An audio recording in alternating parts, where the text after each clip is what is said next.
इस्लामी साल के 12 महीनों में सिर्फ रमज़ान का महीना है जिसका नाम हमें कुरान करीम में मिलता है। अल्लाह ताला फरमाता है, रमज़ान का महीना जिसमें कुरान उतारा गया, जो लोगों के लिए हिदायत, रहनुमाई और हक व बातिल में फ़र्क कर देने वाली निशानियों को लेकर नाजिल हुआ, तो तुम में से जो कोई इस महीने को पाए वो उसके रोज़े रखे।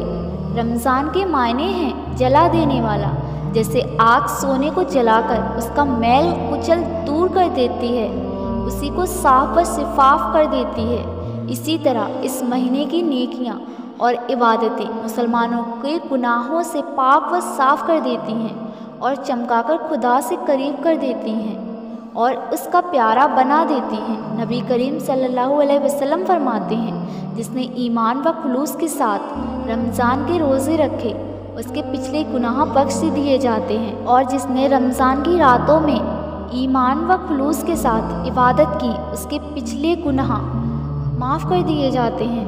रमज़ान अल्लाह के नामों में से एक नाम है, इसीलिए इसके एहतराम का भी हुक्म दिया गया।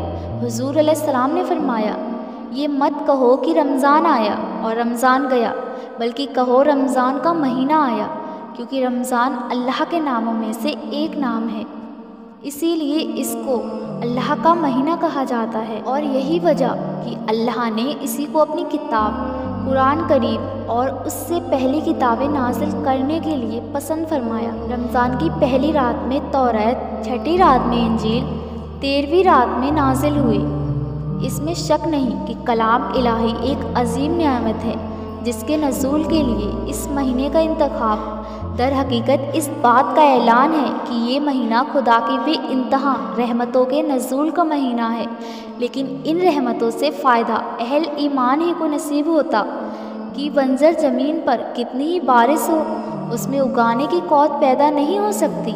इसीलिए नबी करीम सल्लल्लाहु अलैहि वसल्लम के इरशाद में रोज़ा रखने और तरावी अदा करने वालों के लिए ईमान व एहताब यानी ईमान और खुलूस का ज़िक्र मौजूद है कि बग़ैर ईमान व खुलूस के किसी नेकी का अज़र नहीं मिलता, तो रोज़े के ज़रिए सारे गुनाह कैसे डल सकते। इस रहमत बारी से फ़ायदा हासिल करने के लिए ज़रूरी है कि इंसान खुद भी पीकर रहमत बने।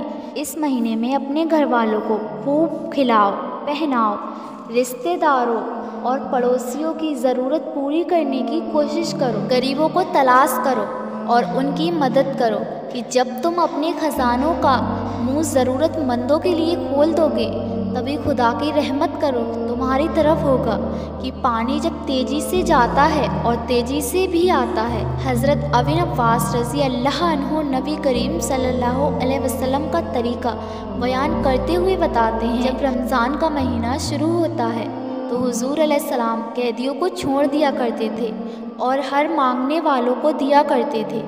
गोया पेकर रहमत सल्लल्लाहु अलैहि वसल्लम की रहमत भी रमज़ान में ज़्यादा हो जाया करती थी। बस तुम्हें भी चाहिए कि जितनी भी मेहरबानी कर सकते हो करो, फिर देखो कैसे बरसती है रहमत। हम सब कुरान करीम का एहतराम करते हैं इसीलिए कि ये अल्लाह का कलाम है, मस्जिद का एहतराम करते हैं इसलिए कि ये अल्लाह का घर है।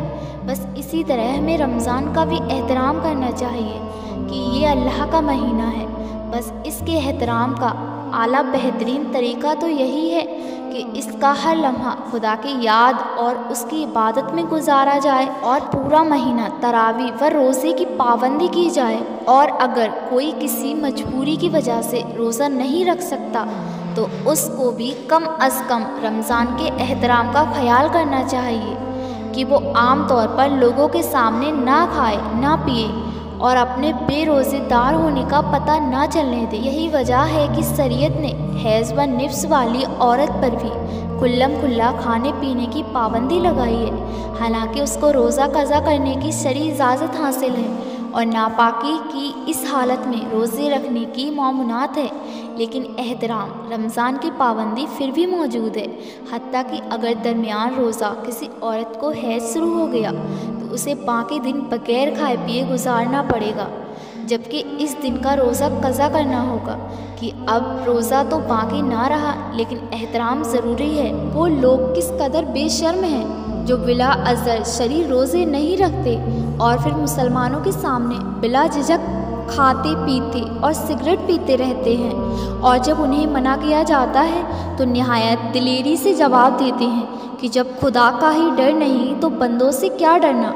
हालांकि एहतराम रमज़ान का मतलब बंदों से डरना नहीं, बल्कि ये भी खुदा ही से डरना है कि जो शख्स खुदा के कानून की पाबंदी नहीं करता कम अज़ कम खुद को महरम तो जाने। क्या अजब कि रहीम व करीम खुदा एतराफ़ जुर्म ही की बदौलत जुर्म से और गुनाहों से बचाए।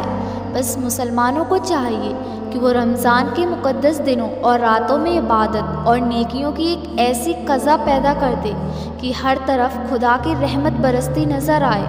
और ये जब भी हो सकता है कि हम पाबंदी से तरावी के लिए जमा हों, कुरान करीम सुने, खुद ज़्यादा वक्त कुरान की तिलावत में गुजारें, रोज़ा रखें, झूठ मकरू फ़रेब से बचें, अपने मुसलमान नौकरों के काम में कमी कर दें, हर एक दूसरे से मोहब्बत और नरमी से पेश आएँ।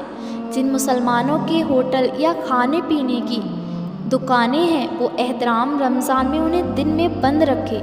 अगर इसी तरह हमने रमज़ान का पूरा महीना गुजार लिया तो हुज़ूर अलैहिस्सलाम के इरशाद के मुताबिक हमें हमारे काम की पूरी मजदूरी मिलेगी कि आप फरमाते हैं रमज़ान की आखिरी रात में मेरी उम्मत की बख्शिश हो जाती है।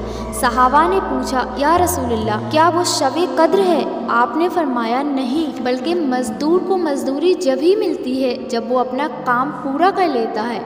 यानी हमारे आका सल्लल्लाहु अलैहि वसल्लम चाहते कि जिस तरह जोश व जज्बा के साथ हमने रमज़ान का आगाज़ किया है, इसी तरह इस्तदलाल दास्तकामात के साथ इसकी इंतहा हो तो पूरा फ़ायदा नसीब होगा।